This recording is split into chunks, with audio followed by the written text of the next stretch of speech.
Hi, this is Chris with Nightfall Audiobooks, and welcome to Bad Moonlight. I am reading this to you from the page. I have this book in my personal library, so I figured might as well read it. I read this 20-something years ago. I remember the prologue being very visceral. Danielle eating raw ground meat in a supermarket is something that is very unlikely, but you could conceivably see it in real life, even though I never have. It really drove itself home as being something that was not fantastical, not a creature, not a ghost or a demon or something like that. Most of these books are YA and, really grounded in real life and stuff. But this one, for some reason, just really stuck with me. I remember reading that part and taking the book, shoving it underneath my bed, and then running around outside for a while, trying to get the image out of my head of a girl walking around a supermarket eating raw meat. It just stuck with me for some reason. It really struck a chord. It was a very long time before I touched that book, a week or more. When I was a kid, I read constantly, so a week for me not to read, that's saying a lot. I leafed through the book. I mapped out all the character voices. I believe this will be done better than previous books where I miscast people, like in Wrong Number, where I cast Jade as being the Valley Girl and being dumb. But she had actually all the smarts and Dina didn't. But I just like the main character to be my voice. It's just easier for me to do. This is from a girl's perspective, which is keeping on with my theme. I don't know why. I just read books from girls' perspectives most of the time. I think I read one from a male perspective. I think that was only Halloween Party. This should be a very smooth sailing book. Being a super chiller, it's 33 chapters long and 194 pages, so it's just shy of 200 pages.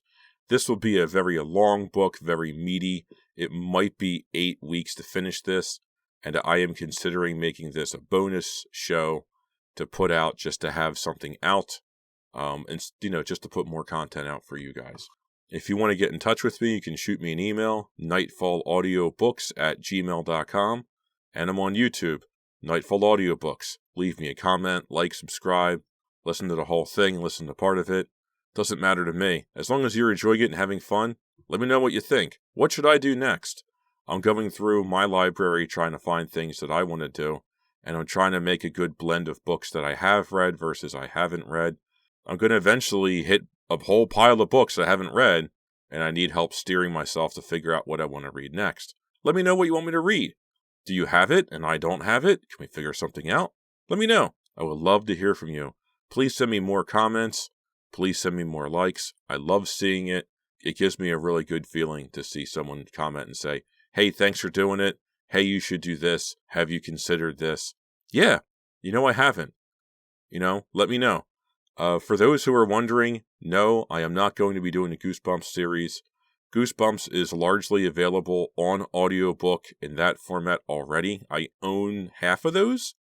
My goal is to read all of Fear Street, all of the Super Chillers, all of the trilogies, the Cheerleader stuff, the reboot that R.L. Stine released. He did 4 more novels at some point very recently, and the Fear Street's Night stuff. So that's a lot. It's a lot of material to cover. I think it's 75 books, 80 books if I had to really look. I like doing this. It's a lot of fun for me to do. I love reading from the page to you. Let me know what you think, and I will see you at the end of the book.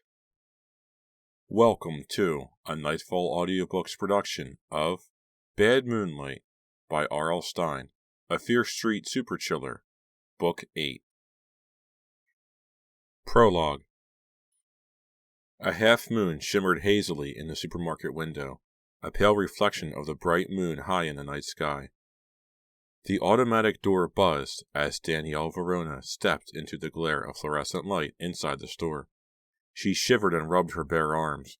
The store air conditioner must be turned up to super freeze, she thought. Danielle always wore a sleeveless blue midriff shirt, white short shorts, and sandals. I'd better stay away from the frozen food section, she decided. She caught a glimpse of her reflection in a silvery display case. Her round, dark eyes stared back at her. She pushed back her straight brown hair, streaked with blonde. I'm so thin and shapeless, Danielle thought, frowning at herself. I look 12 instead of 18. A sudden sharp pain in her back made her spin away from her reflection. Cliff, stop it, she snapped. Do you have to use your head as a weapon? Her 10-year-old brother grinned at her. Headbutting was his new hobby. Stop running into me like that. I'm going to be black and blue, Danielle declared angrily. You're a wimp, Cliff said. I hardly touched you. Give your sister a break, Aunt Margaret scolded, pushing the grocery cart up to them. Danielle just got home, Cliff. She's tired. She doesn't need you giving her a hard time. Yes, she does, Cliff insisted, still grinning. He was built more like their father, short and chubby, with a babyish round face. His straw-colored hair was shaved short on the sides, brushed back long on top. Here, you take the cart, Aunt Margaret said sharply. She shoved it toward Cliff. Why do I always get the one with the wheel that sticks? Cliff grabbed the handle of the grocery cart and zoomed away. He ran full speed down the aisle, the cart zigzagging wildly from side to side. Cliff, look out, Aunt Margaret shouted. She turned to Danielle. He's so excited to see you, she confided softly. Danielle rolled her eyes. He sure has a strange way of showing it. They watched Cliff whirl the cart around and come clattering back toward them. He's not used to your being away for 2 weeks, Aunt Margaret said. But I'm so glad it's working out for you, dear. She was a small but sturdy woman, sharp-featured, beak-like nose, pointed chin, with her bleached red hair, steely blue eyes, and heavy red lipstick. Danielle's aunt looked tough, hard. When Danielle's parents had died almost 3 years before, Aunt Margaret had moved across the country to take care of her and Cliff. Danielle hadn't seen her aunt in years, and she'd been unsure about how they get along. But Aunt Margaret turned out to be a wonderful, loving mother to Cliff and Danielle. She put a hand on Danielle's shoulder. You're so cold, Danielle shrugged. I didn't exactly dress for the Arctic. They started walking slowly down the first aisle, vegetables on one side, fruit on the other. At the end of the aisle, a young man in a white apron was spraying the lettuces with a hose, making them glisten. Did you think of a name for the band? Aunt Margaret asked, dropping a bag of carrots into the cart. Yuck, carrots, Cliff complained. Not yet, Danielle told her aunt. Caroline wanted to call us the musically challenged. We all thought that was pretty funny, but Billy thought it was too negative. Billy is the leader, Aunt Margaret asked, tearing off a plastic bag. She bent to select some baking potatoes from a basket on the floor. Your band reeks, Cliff commented. He tapped Aunt Margaret's shoulder. Can we buy candy? No, Aunt Margaret replied quickly. Then she changed her mind. She stood up and dropped the potatoes into the cart. Okay, go, Cliff. Go pick out some candy. I'll take the cart. All right, he cried happily. He deliberately bumped Danielle hard, nearly knocking her over, as he sped off down the aisle. What a character, Aunt Margaret muttered. She turned to Danielle, her tiny eyes studying her niece. You look tired. Danielle sighed. 2 weeks on the road, bumping along in the van, playing tiny music clubs. I'm so glad you're doing it, her aunt said. I'm glad you decided to try the band instead of going straight to college. You need a year to be out on your own, to travel around and have some fun before going back to school. Well, I am having fun, Danielle told her, and Caroline and I have become really close friends. Caroline is the piano player? Aunt Margaret asked. Electronic keyboard, and she sings backup, Danielle replied. Making a new friend has been really nice, and the band has been getting pretty good crowds, but I sure do miss having home-cooked meals. All week I was thinking, if I have to choke down one more greasy hamburger... Aunt Margaret chuckled. She had a quiet, dry laugh that sounded more like a cough. Well, tonight is your choice night, she said. You decide. I'll make anything you want for our special late dinner. Danielle narrowed her dark eyes, thinking hard. What do I want? She smiled. Oh, I know. That special chicken you make, with the pineapples. Sort of oriental? Okay, you've got it, Aunt Margaret replied. And mashed potatoes, Danielle added. I've been thinking a lot about your mashed potatoes. You're a weird child, Aunt Margaret teased. But mashed potatoes it is. She wandered off down the aisle, struggling to push the 3-wheeled cart. Danielle shivered. Why do they keep it so cold in here, she wondered. Do people buy more food when they're half frozen? She made her way down the back aisle, searching for Cliff. In the soaps and detergents aisle, she thought she saw a friend from Shadyside High. She hurried up to him and was about to call out, when he turned around. A stranger. Danielle moved past him, avoiding his glance. The aisles blended together. The harsh, fluorescent light from above gave everything a green tinge. The shelves of jars and cans, the displays, the shoppers all seemed too bright, too sharply focused, not real. She walked on. The harsh light flashed in her eyes. She shivered again. The frigid air made goosebumps rise up and down her arms. Danielle, what are you doing? Cliff's shrill voice broke through her thoughts. Huh? She glanced down at the package in her hand. A package of raw beef, from the butcher's shelf. The package had been ripped open, Danielle saw. She was squeezing a hunk of raw purple meat in one hand. Her mouth was full. She swallowed the raw meat she had been chewing. It felt cold and slimy as it slid down her throat. "Danielle, why are you eating that? What's wrong with you?" Cliff cried in alarm. I don't know," Danielle stammered, feeling the cold red blood running down her chin. Part 1. Songs. Chapter 1. "Joey, please slow down," Danielle pleaded. The van bounced over a deep pothole in the highway. The bags and instruments strapped to the top thudded against the roof. "I'll slow down if you come up here and sit on my lap," Joey declared. Danielle could see his grin in the rearview mirror. "No way," she told him. "Stop being such a jerk, Joey. We don't want to be pulled over again." He let out a high-pitched laugh and jammed his foot down on the gas pedal. The van roared and shot forward, tossing Danielle back against the seat. "Joey!" "Oh, what's the use?" she thought unhappily. "He thinks it's so cool to drive fast. He isn't going to change." Joey let out a happy cry. His curly black hair fluttered behind his head in the rush of air through the open van window. Even though it was night, he drove with his sunglasses over his eyes. Danielle sat between Caroline and Mary Beth in the second seat. "I give up. He's just impossible," she murmured to them. "You girls must be jammed tight back there," Joey shouted over the roar of the wind. "Come on. Who wants to sit on my lap?" Wheeling around a curve, he patted his leg. They ignored him, as always. Headlights from an oncoming truck swept over the van. Danielle shielded her eyes. She bumped against Caroline as Joey swerved the van sharply to the right. "Hey, watch it!" Caroline protested to Joey. She reached up and tugged his fluttering hair. "Caroline, are you flirting with me?" he called back. She let go of his hair. "For sure," she muttered sarcastically. "I only flirt with members of my own species." Danielle and Mary Beth laughed. Caroline had a quick mind and a sharp sense of humor. Behind them in the back seat, Billy and Kit were asleep. Their heads bounced against the seat backs as Joey stormed along the narrow highway, but the bouncing and jarring didn't wake them. Danielle glanced back at the two guys. Billy Dark was the manager of the band. At 22, he was the group's oldest member, and Kit Cragen was 2 years younger than Billy. Kit was a roadie, the equipment manager, but he was so good-looking, girls in the audience usually paid more attention to him than to the band members. Far below the guardrail, dark farms and empty fields whirred by. The air from the van's open windows felt hot and damp. "I've been thinking about names for us," Caroline said, "and I thought maybe—" "That's all we ever think about," Mary Beth interrupted. She was a short, pretty girl with straight, carrot-colored hair cut very short and intense green eyes. Intense was the perfect word to describe Mary Beth, Danielle thought. Mary Beth took everything seriously. She was the band's drummer, and her playing was as precise and intense as her mind. "I think we should call ourselves the Beatles and stop thinking about it," Caroline joked. Danielle laughed. "Wasn't there already a group with that name?" "And they did okay, didn't they?" Caroline replied. "So maybe the name will work for us." "Can't you guys ever be serious?" Dee Waters demanded, turning in the front passenger seat to face the other three girls. She wore her dark hair in tightly braided cornrows.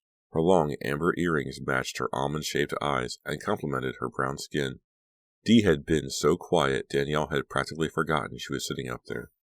Caroline, Mary Beth, and Danielle had been talking the entire trip. Dee had stared silently out the window, refusing to join in.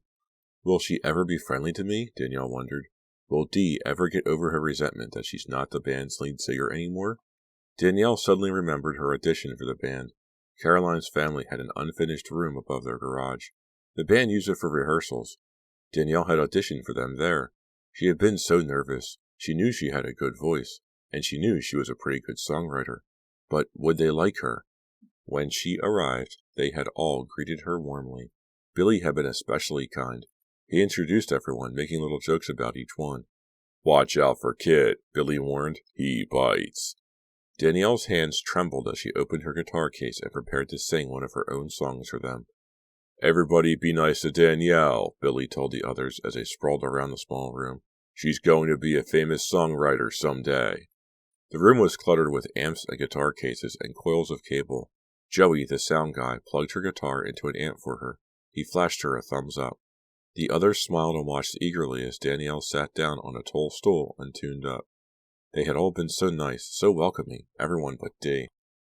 Dee had sat glumly against the wall with her arms crossed. Her unhappy expression never changed. Even when Danielle finished her song to applause and cheers, Dee didn't move. She stared at Danielle, a bitter expression on her face. After her second song, they made Danielle wait outside. It didn't take them long to make a decision about her. Billy came hurrying down the steps. "You're in," he told her, wrapping her in a warm hug. "You and Dee will be lead singers, and we want to learn that second song you sang." What a happy day that was. If only Dee hadn't tried to spoil it. She had come up to Danielle in the driveway as Danielle started to her car. Dee whispered her words, but Danielle heard them very clearly. "You don't belong in this band." That's what Dee had said, her whisper so cold, like a chill wind. "You don't belong in this band."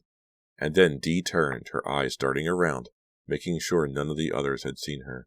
She strode quickly away, returning to the garage. Danielle had tried to win her over ever since, but Dee remained cold and unfriendly. "I don't know why I stay with this band," Dee was saying, turning from the front seat. "I mean, no name? A band with no name, that's just pitiful." "You stay because you're hot for me," Joey chimed in. He took his right hand off the wheel and slid it around Dee's shoulder. "Admit it, babes." "Get your hand off me," Dee warned playfully. She grabbed his wrist and started twisting it. "Unless you want to drive one-handed for the rest of your life." "Oh," Joey cried, "I love it when you come on to me like that." Dee let out a cry of disgust. Joey returned his hand to the wheel, but he turned back to Danielle, Caroline, and Mary Beth. "I know what you should call the band," he shouted, grinning. "Joey, please," Danielle pleaded. "Watch the road. We're on the edge of a cliff." "We should call it Joey's Groupies," he declared. He tossed back his head, his long hair flying behind him, and started to utter a loud howl. But the cry was cut short as the van slid out of control. Danielle shrieked. The tires squealed as Joey hit the brake. Too late. Danielle heard the crush of metal as the van crashed through the low metal guardrail. She screamed again as the van sailed off the edge of the cliff. Chapter 2. The van shot through the night sky. Far below, Danielle could see jagged rocks at the bottom of the cliff. The rocks gleamed like knives in the moonlight. Then the van's nose tilted down. Danielle pitched forward violently in her seat. She screamed again as the van aimed straight for the gleaming moonlit rocks. She felt a rough jolt, followed by the sickening crunch of metal. The van's front wheels struck the rocks. Danielle's head snapped back. The windshield shattered. Glass flew into the van. "We're going to die," Danielle thought. "We're all going to die." "We're going to die," she screamed aloud. "Danielle! No!" Danielle cried. She bent forward and covered her face with her hands. The van was flipping over, tumbling through the air like a toy car. In seconds we'll all be dead, Danielle thought. She squeezed her palms against her eyes and waited for the fatal impact. A hand touched her shoulder. It felt warm and comforting. Long fingers gripped her tightly and gave her a gentle shake. "Danielle!" Caroline's voice. Slowly, Danielle looked up. Her friend's blue eyes were filled with concern. "Danielle, it's okay," Caroline murmured softly. "Everything's okay." "But the van—" Danielle stopped. She could feel the van's rocking motion as it moved smoothly along the highway. She could hear the whine of the tires on the road. She raised her eyes to the windshield, smooth, unbroken glass. "We didn't crash," she thought. "It never happened. It was a fantasy, a violent, terrifying fantasy." Danielle took a deep, shaky breath. Her heart was still beating wildly. "What happened?" Caroline asked. "What was it, Danielle?" "The van went off the cliff," she gasped. Joey howled, and then the van went out of control. I could see us crashing through the guardrail. I saw the windshield crack. I even felt it when we hit the rocks." "No wonder you screamed like that," Mary Beth said softly. Danielle took another deep breath and glanced around. Billy and Kit were wide awake now, staring at her. Dee was watching her too, frowning. Danielle turned away and met Joey's shade-covered eyes in the rearview mirror. Joey grinned at her, a little shamefaced. "Sorry about that, Danny," he told her. "I didn't mean to scare you." "You should be sorry," Dee snapped. "We're lucky you didn't drive us off the cliff." Joey shrugged. "Hey, I said I was sorry. Anyway, blame the moon." He chuckled and pointed out the window. "Almost full tonight, see? The moon always makes me a little wild." Danielle glanced out the window at the night sky. The moon hovered low and bright. Cold-looking, she thought with a shiver, like ice. Billy laughed softly from the back of the van. "It doesn't take the moon to make you wild, Joey." "For sure," Dee muttered. Joey chuckled again. The van picked up speed. "Sure you're okay, Danielle?" Billy asked. She turned around in her seat. Billy and Kit were both watching her. Kit's dark brown hair blended with the shadowy dimness in the back of the van, but his eyes, a pale blue, surrounded by thick black lashes, narrowed with concern. Billy was worried too. Danielle could see it in his hazel eyes and the frown on his forehead. He's such a great guy, she thought. Great looking too. Dark blonde hair and athletic body, a dimple when he smiled. "I'm all right, I guess," Danielle told him. I'm sorry. I know you guys were asleep. I didn't mean to freak everybody out like that." "Hey, no problem," Billy assured her. "Your scream was better than an alarm clock. And this is a rock band, right? We're supposed to be a little freaked out." "Maybe that's what we should call ourselves," Caroline said. "A little freaked out." Mary Beth shook her head. "I don't like it." Caroline laughed. "I was kidding, Mary Beth." "Hey, how about the unnamables?" Joey called out. "You like that one, Danielle?" "Drive, Joey," Billy ordered. "Just drive." He leaned forward. "Don't pay any attention to Joey," he whispered loudly to Danielle. "We hired him for his muscles, not his brain." "I heard that." Joey pretended to be insulted. Danielle forced a smile. She knew they were trying to cheer her up. It was working, but not completely. If only she could stop having these horrifying lifelike fantasies. Danielle leaned her head back and closed her eyes. "Feeling better?" Caroline whispered. "A little," Danielle replied. "I just wish I understood what's happening to me. Why do I keep having these awful hallucinations?" "You can blame Joey for this one," Caroline told her, tucking a strand of long blonde hair behind her ear. "He was driving too fast. Everyone knows how nervous you get on the road. I mean, ever since your parents' accident?" Danielle felt a lump in her throat. It happened every time she thought about her mother and father. Almost 3 years ago, Mr. and Mrs. Verona were driving home from a convention when their car spun out of control. It broke through a metal guardrail and tumbled over a cliff onto rocks 50 feet below. It happened on a night like this, Danielle thought. On a road like this, clear and dry, moonlit. But it wasn't a fantasy. Her parents had died. They had both been thrown from the car. The rocks had slashed them like blades. "No," Danielle told herself. "Aunt Margaret never said they were cut up. She never told me any details. I'm just imagining that part. Imagining the worst." "I still can't believe it happened," Danielle whispered to Caroline. "It was night, and Dad was used to driving at night, and he was such a careful driver. I mean, he never went even a mile over the speed limit. I used to tease him about getting a ticket for being too cautious." Caroline shook her head sympathetically.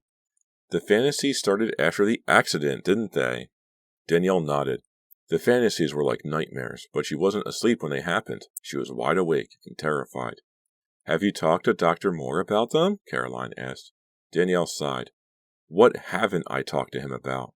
She had been seeing Dr. Moore since the accident. The psychiatrist was trying to help her get to the bottom of the fantasies. "Once we find out what's causing them, Danielle," he told her, "they will stop." I hope he's right, Danielle thought, and I hope it happens soon. The fantasies were getting worse, more real, more violent. "I'm sure he'll be able to help," Caroline told her. "Just stick with him." "Don't worry," Danielle said. "I'm not going to quit him. He asks too many questions, but I guess he has to. And he's smart. He was the one who said the band would be good for me. He was right. If I didn't have the band, I'd really go off the deep end." Caroline laughed. "The deep end? How's that for a name?" "Hey, that's not too bad," Danielle replied. A few minutes later, Joey pulled the van into the hotel parking lot. "Last stop," he announced. The luxurious Midland Hotel, and across the street, the Rocket Club, appearing nightly, the no-name band. "Step lively, folks." Yawning and stretching, the group climbed out of the van. Danielle followed Caroline down. The moonlight painted the street in a shimmering glow. Her smile faded. She pulled her duffel bag against her chest and shivered. Something is wrong, Danielle thought. My body, it feels so weird. The cold. I can feel the cold sweeping down over me. Something strange is happening to me. Something terrible. She turned to see Caroline staring at her, her blue eyes wide with shock. Caroline sees it too, Danielle realized. "Caroline!" Danielle cried, shivering violently. "What is happening to me? What is it?"